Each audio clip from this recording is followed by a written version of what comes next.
Dr. Megha Sharma from Biyani Girls College, Assistant Professor, Science Department. I welcome you on the behalf of GuruKPO.com, and today I am going to deliver the lecture on the topic hypersensitivity.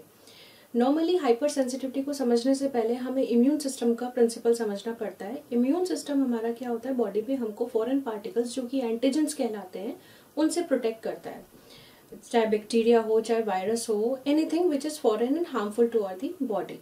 Immune system इन चीज़ों को हमारी body से clear out करता है through the cells of immune system involve like NK cells, mast cells, T cells, B cells which creates the antibodies and clears these pathogens outside from the body.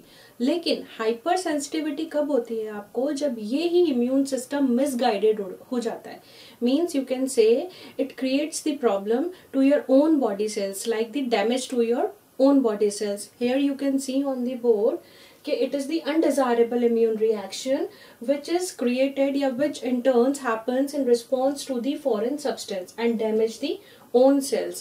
Hypersensitivity makes the immune system hyperactive and leads to the inflammation of the body cells. Hypersensitivity की classification 4 types की है and this classification is based on the time of the response given to it. There are 4 types of hypersensitive reactions, and to learn the both 4 types of hypersensitive reactions, there is ABCD. It is very easy to learn it.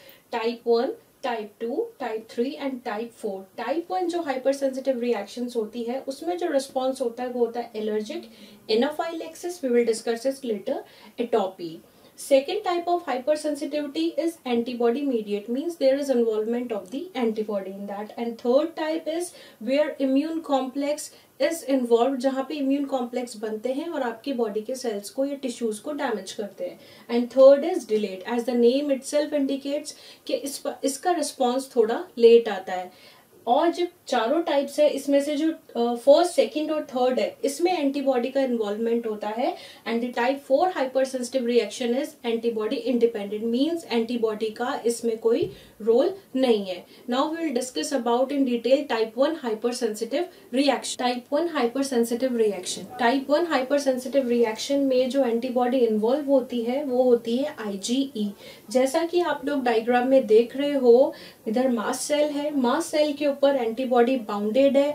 जब कोई भी dust, pollen, animal dander जिससे भी initiate हो गई, आपको किसी भी चीज से एलर्जी होती है, वो आपकी बॉडी में एंटर करता है तो ये IgE के ऊपर आके बाइंड कर देता है. अब ये जो क्रॉस लिंकिंग हुई है, इस क्रॉस लिंकिंग से क्या इफेक्ट होता है, there is degranulation of the mast cell and in the granules histamine is present and histamine is responsible for the various inflammatory responses like number 1 allergic rhinitis. Allergic rhinitis कब होती है, it is due to seasonal allergies like watery eyes, sneezing, coughing, etc. You all well aware about this. Second is atopic dermatitis. Atopic dermatitis is also known as eczema, जिसमें कि आपके skin पे red rashes हो जाते हैं, आपको etching होती है. It is also due to type 1 hypersensitive reactions. And last is allergic asthma. Asthma, you all very well aware about this कि अस्थमा में क्या होता है, आपको ब्रोंकियल कॉन्स्ट्रिक्शन हो जाता है, शॉर्टनेस ऑफ ब्रेथ हो जाती है, which ultimately leads to the anaphylactic shock. It can be converted into anaphylactic shock, condition worse होती जाती है. एनाफाइलेटिक शॉक की जब बात करिए तो मैं बता दूं वो क्या होता है. It is a life threatening condition.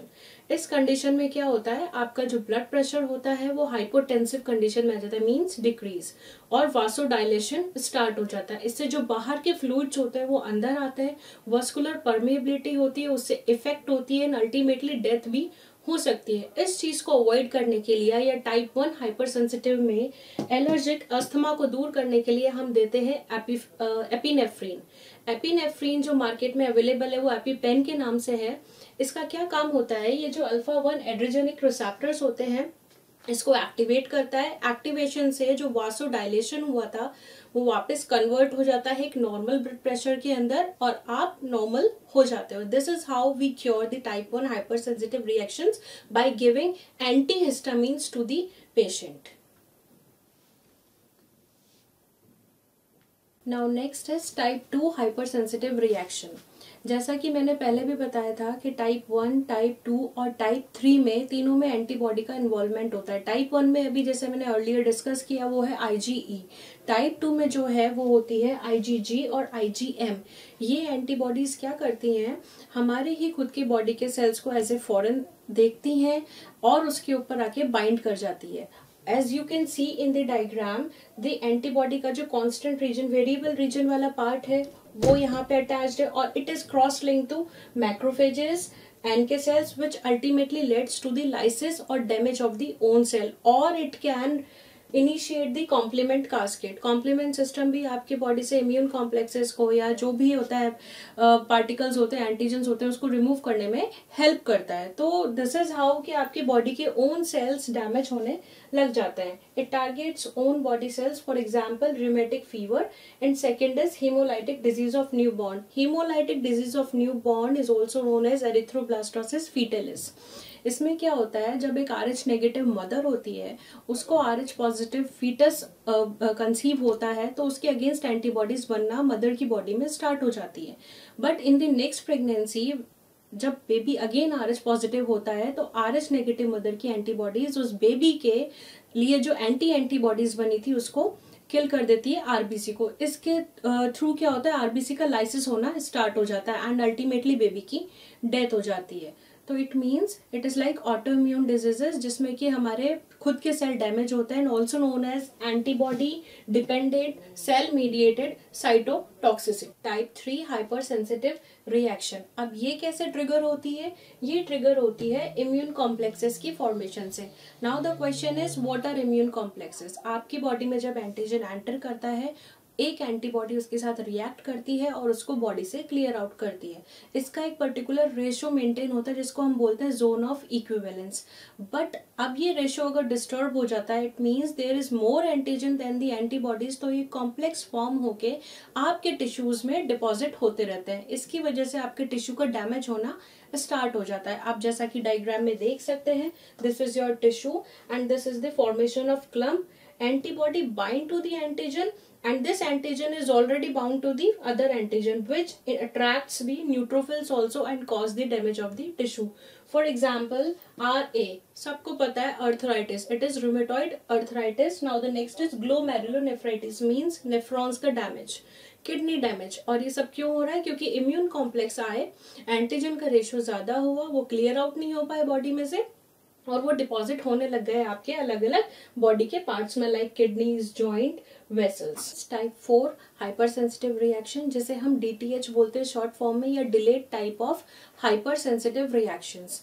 जैसा कि इसके नाम में है, द नेम इलस्ट्रेट्स कि डिलेड टाइप मींस इसका जो भी रिस्पॉन्स होगा वो आपको फ्यू आवर्स से फ्यू डेज में देखने को मिलेगा, rather then in type 1। Type 1 में क्या होता है, विद इन मिनट्स आपको रिस्पॉन्स शो होने लग जाता है, but in delayed type few days it takes to make the response show on your body. Delayed type में जो सेल्स इन्वॉल्व होते हैं वो होते हैं टी हेल्पर सेल्स, जो कि एक्टिवेट करते हैं फर्दर मैक्रोफेजेस को। You all know macrophages are the phagocytic cells जो कि सेल डैमेज में फॉरेन एंटीजेंस को लाइज करने में हेल्प करते हैं।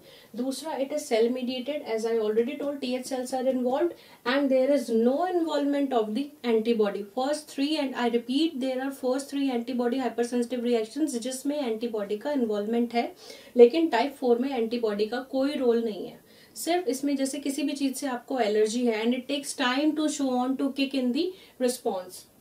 फॉर एग्जाम्पल कॉन्टेक्ट डर्मेटाइटिस, जो कि या तो पॉइजन ईवी के लेने से हो जाता है, या आपने टच कर दिया उस प्लांट को, या चीप निकल ज्वेलरी पहनने से भी होता है and it takes times to show on.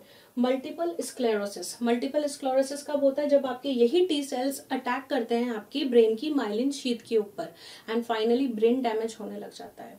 अब इसमें एक चीज बहुत ध्यान रखने की है कि फर्स्ट में हमने डिस्कस किया था एटॉपिक डर्मेटाइटिस और सेकंड में हम यहाँ पे टाइप 4 में डिस्कस कर रहे हैं contact dermatitis. Do not confuse between two, क्योंकि बोथ आर डिफरेंट थिंग्स।